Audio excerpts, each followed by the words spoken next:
degrees, but also the trees that are coming up to conserve the environment.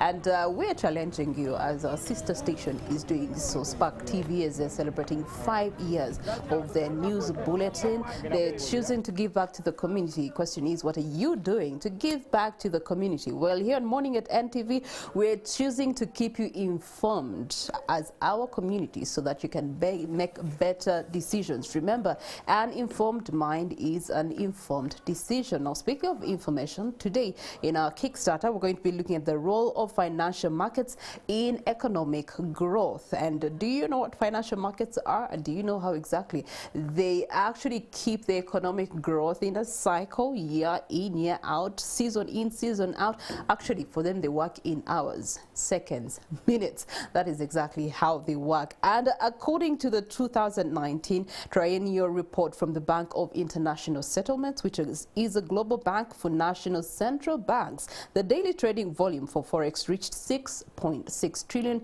US.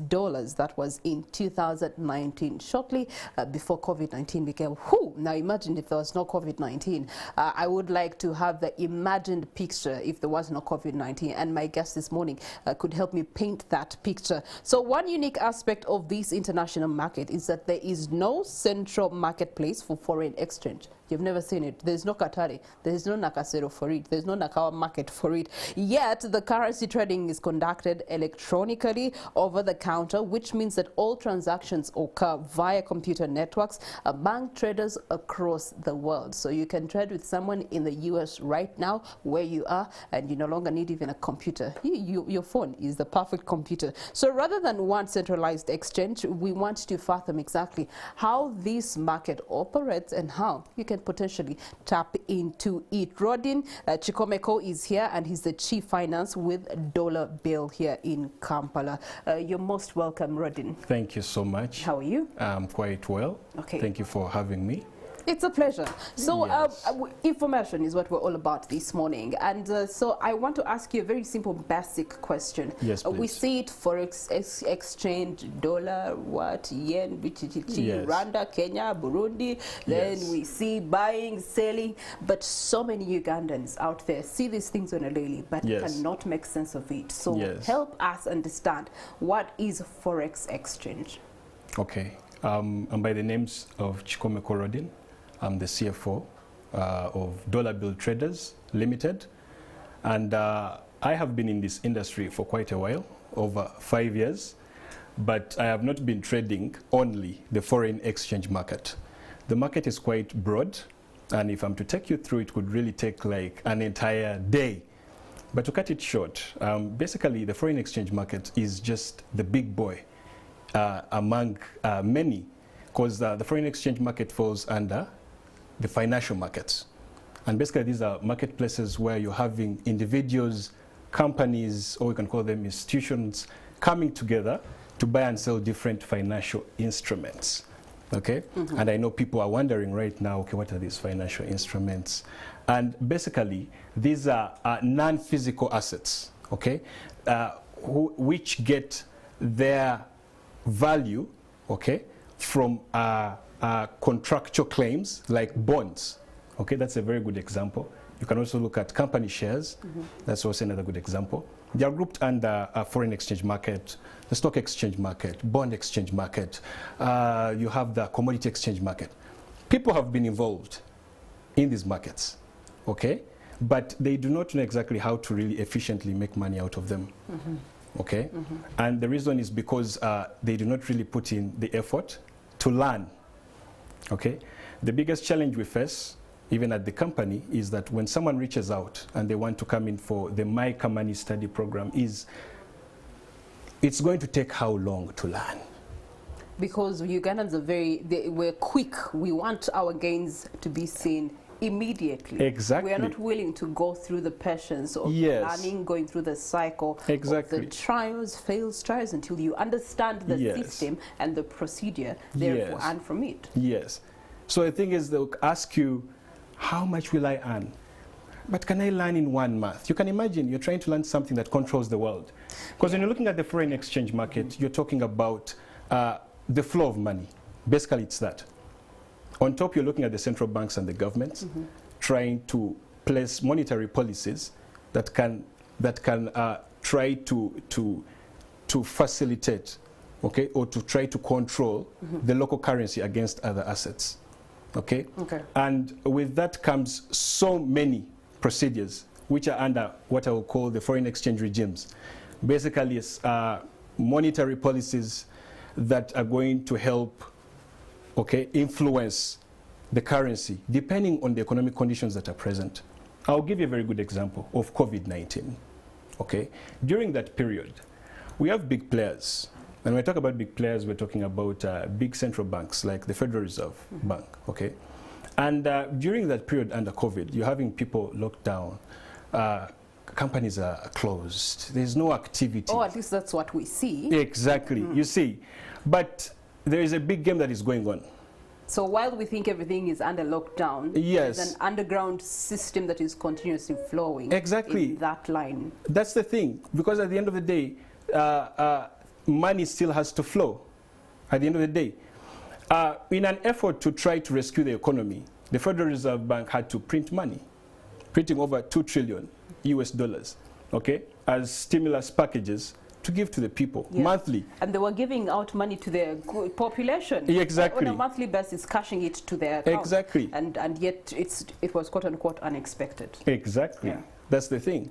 And what you are having is that with that, you know, scarcity breeds value, and abundance takes away the value itself.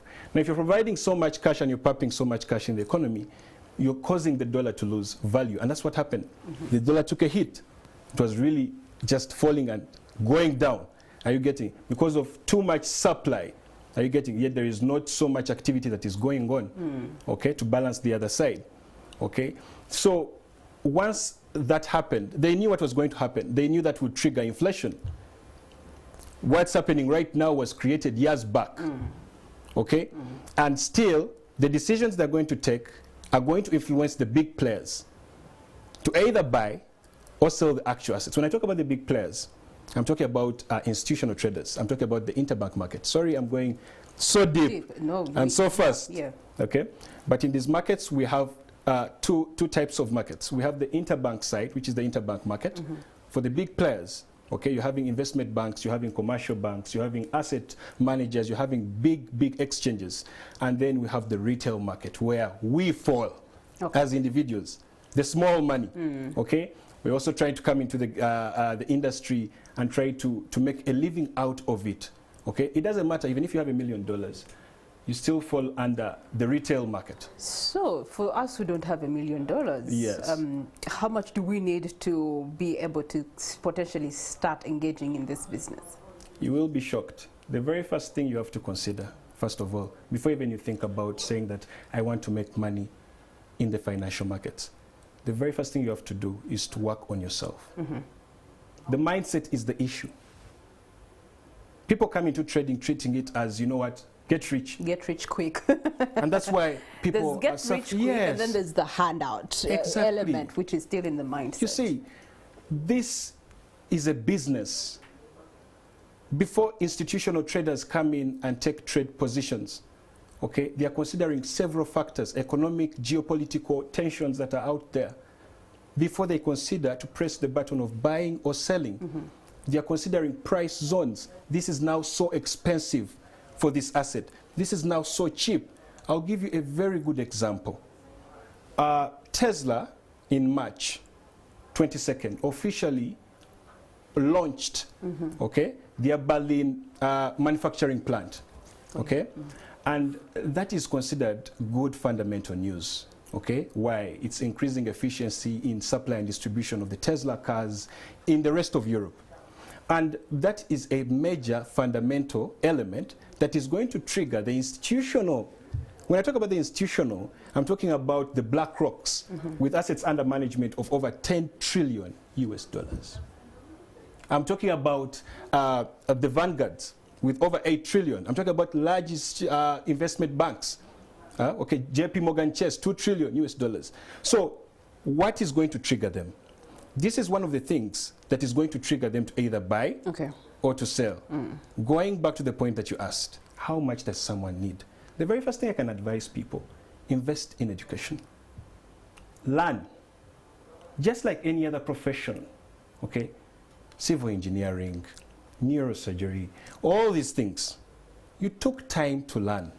Now, what makes you think that you're going to wake up, come with your cash, drop it on the table exactly of Rodin, and expect Rodin to convert that into wealth for you without you taking yourself through the journey of understanding what he's doing with your money? Because one of the disadvantages of this, some of these systems, especially pyramid schemes that we have on the market, is that people, they give you the good that you can pick out, but they don't, what they don't really tell you is that when you get in there, you're going to be paying those that have already been there. Exactly. You're going to be making them richer. Thank you so much. Yeah.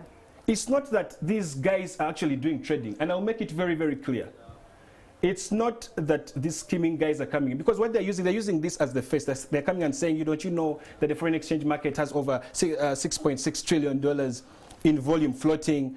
So it has a lot of money. I can make you over 100% of your equity, okay, in 2 days if you give me this much. It is utterly ridiculous. It is utterly ridiculous, okay? And I will not really take a huge blame on the public, reason being that the financial industry is still growing. The economy is agro-based, and that's why as dollar bill traders, we are coming in trying to look for a way, okay, on how to empower the private sector. And the one way is to change the mindset of the individuals. When you look at our study program, My Money, it's looking at how people can better manage their money, their finances. Thank you so much. What the little you have, because why is it that the guy in Owino is making money? I was having a conversation yesterday with someone, and they were telling me that their neighbor has been trading in clothes in Owino for years and years, but they are living a wealthy life compared to a person who seems to be in SC with a paycheck at the end of the month, and they're not having the equivalent. Exactly, because people are living their lives on paycheck to paycheck. They're just waiting for the salary at the end of the month. Okay, it doesn't matter how much you earn, okay? To a certain degree it matters. But at the end of the day, what are your abilities? What's your mindset? When you look at savings as, I only save at my bank. Come on, there are options. That's what we're teaching. Be open-minded. Look at unit trust funds. Okay, we're having so many large fund management firms out there. I was working with one, IC Asset Management, an amazing firm doing amazing work for its clientele in unit trust funds. Okay, these are safe assets that have good returns, reason being that they're tax exempt by law. And this is information that is not readily available on the market unless one seeks it out. So when someone goes through that program, then they get to understand the financial market and how it's played, and they are better aware when they get into active participation. So then when they have received this information, what would be the next step? Okay, the next step when you get the information, of course you're undergoing mentorship. We're there with you, working with you in the journey. Okay, then you look at a brokerage. Now that's the biggest part, because most of the people ask, how are you able to tap into the global markets? Through what? Brokerage systems. Okay, brokerage systems. Just like here. Okay, you have the Uganda Securities Exchange. You have Crested Capital out there. Okay, and they're facilitating your participation in the stock exchange market. Now also, this side, when you're looking at global markets, you're having brokerages in between, retail brokerages that are giving you that liquidity, that are giving you the platforms where you can trade, where you deposit. So for someone who doesn't understand what brokerage is, could you please break it down for them? I break it down. Okay, let me say, an in-between, a middleman, okay, that is connecting you to the other side of the market, of the big players, of the institutional traders. I'm talking about the investment banks, broker. You get that in between. So they're giving you that platform where you can deposit and be able to trade by yourself as an individual in your own capacity. Okay, an example that of one that we work with is Light Finance. Okay, globally licensed. Okay, providing a wide variety of different financial assets, from stocks to currencies to different commodities. Okay, so don't trade everything. You trade currencies. You come from the pound dollar. You're considering the US dollar and the Japanese yen. No, get that one thing. Specialization. Exactly. And then grow in that line that you have chosen until you are able to milk it. Exactly. And then pick up on something else when you become a master of one. Okay. You don't even have to consider. Exactly. Yeah. You don't even need to consider so many assets. One asset is enough to make you a good sum of money. Okay? The assumption out there. So it comes down to knowledge that you were talking about earlier. And because the people who attract Ugandans to this lifestyle or this nature of transacting, they really, again, paint them the bigger picture of, if you try this and this and this and this, you can be able to achieve the dream that you have in your mind without stressing a lot. So let's come down to the element that you have mentioned, specialization. And how does one know that this is the right brokerage I should be going through? Could you give us highlights on how can someone tell that this is the right company, this is the right brokerage, this is the right platform? Okay. Now, the very first thing, what I can call the cheat sheet, is the actual mentor that is teaching you. Okay, they have gone through so many things. Myself, I've gone through so many things. There are brokerages that are legit and those that are not legit. True. Okay, and I come from a point of experience. Okay. I know what I look out for. I'll give you an example. Are they licensed globally? Okay? Like here you have Capital Markets Authority, okay, that regulates fund managers in the country. You have Bank of Uganda regulating the banks in the country, okay? Now also there are global regulatory authorities that are there, okay? An example, FSA, there are several in different regions in the continent. You're also looking at what are their payment systems. Do they have mobile money provisions? Okay, we developed a local agency payment system whereby it relates to mobile money, where it's efficient to make provisions of payments to clientele. Okay, you're looking out for what are the assets that they're giving you. Are you getting? It all goes back to where you're getting the knowledge from. Look at NSSF. NSSF is really, really pushing hard to ensure people try to understand how to capitalize from these markets. With the NSSF Money Talk, look at it, a brilliant, brilliant initiative. Okay, the wise are watching. You see, they're watching, they're taking notes, they're learning. Okay, the others are being judgmental. Okay, having all these opinions of an industry that you do not understand. And I feel it is not right to judge from the outside and you do not know the actual reality that is inside. Okay? There is no need for you to say that you're giving someone else funds to trade for you. If that person is actually good, why do they need your money? Yeah. This market is so liquid. The New York Stock Exchange alone has a daily volume of over $200 billion. Okay, in a day. Okay, the foreign exchange market has over 6 trillion on average every single day. There is a lot of money to be made. Okay, and as long as you have the skill, don't look at it in this sense of I've put $100 and I want to push it to 10,000 US dollars in a week. That's what's happening. Yeah. Exactly. Yeah. Okay. All right. So as people are considering this venture in Uganda, we have some underlying factors in there. The poverty mindset is one of them. Change in global trading markets is the other thing. And so I guess my question is, how is this venture faring in Uganda amidst all that, and also considering that there's a lot of reliance on cash flow? Yes. Okay. The thing is, I can again say, the financial industry is still trying to grow in Uganda. The saving culture is very, very lacking. Okay, it's still lacking, and it's still trying to come out and boom. But I can really say that the fund managers, the main pension fund in the country, which is NSSF, Capital Markets Authority, other asset managing firms have really tried to educate and push and try to sensitize people, okay? Because at the end of the day, yes, you need the cash flow, but it's about the monitoring, budgeting, okay? Expense control, planning. It's about those elements. This is business at the end of the day. you don't look at this as something that is from the heavens, that is so new. This has existed. This controls the world. But people are treating it as, you know what, I put in money, I generate this, and I'm rich. Why? Because of YouTube.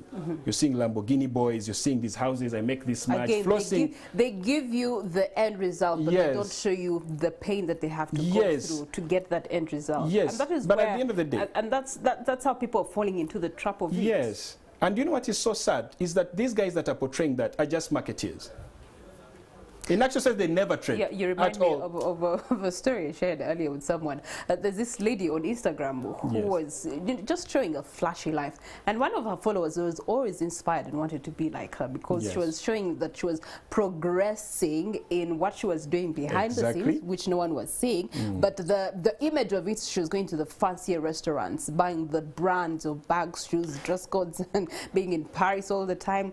And fortunately, one of her followers wanted to hold a women's conference, and so she reaches out to this lady on Instagram. They exchange numbers, and she wants to invite her to inspire other women to have that kind of a life or achieve that kind of life.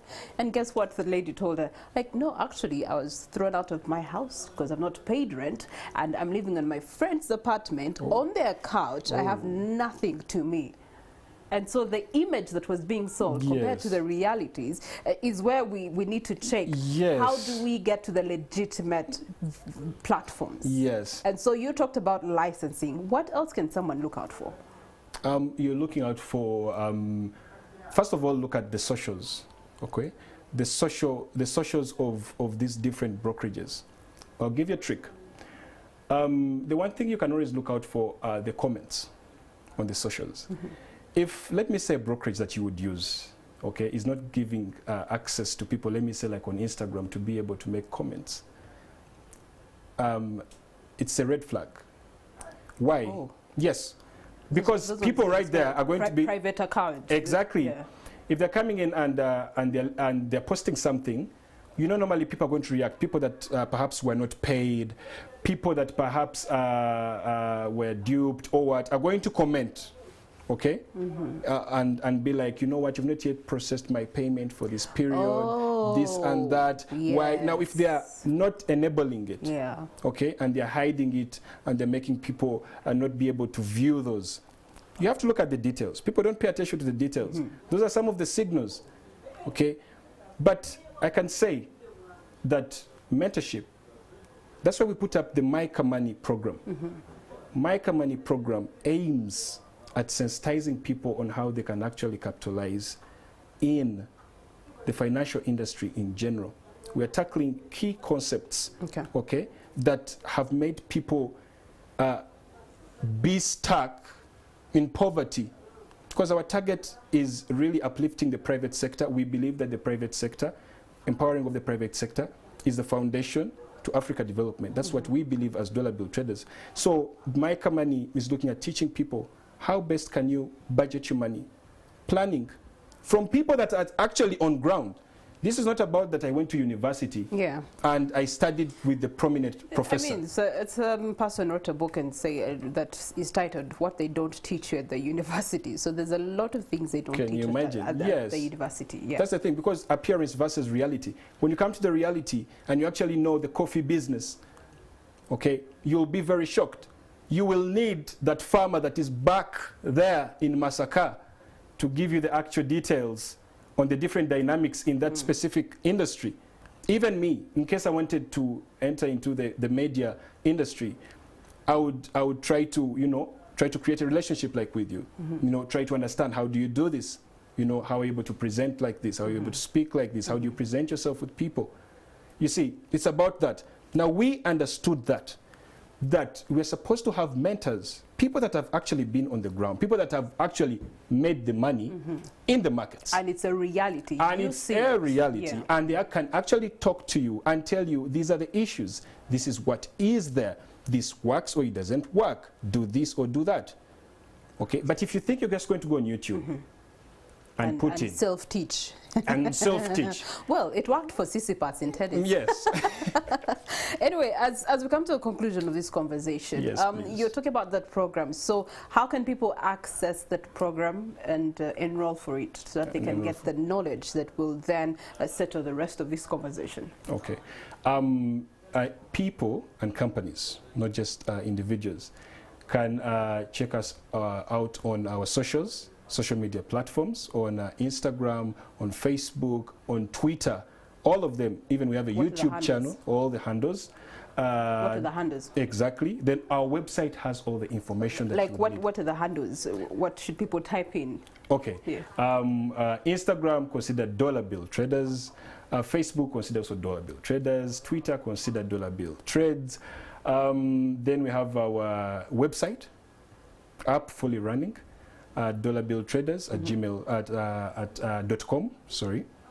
So every single detail is there. You can be helped. You have 24/7 support that is there. Okay. The phone calls and everything, it's all there. Okay. Very affordable. All right. So I guess my final question is, it's considered a speculation for some, a risk factor for others. And so what are the risks that are there while people are considering venturing into this industry, even those that are in there and trying to find their level? Yes, that's an amazing question, an amazing question. Now, the very first thing that people have, what people perceive outside there, is that when you get involved in these markets, you're risking 100% of your equity or of your money, which is very wrong. Reason being that even before you consider taking a trade, you can influence how much you're going to lose. Reason being that right now everything is electronic and it's computerized. As you said, in the foreign exchange market, it's over the counter. It means it's electronic, it's a network of banks. Okay? Now, you can easily use what they call, there is a tool called the stop loss. Okay? How much would you want to get, how much would you want to lose? Okay, in case it does not work out, how much am I willing to lose?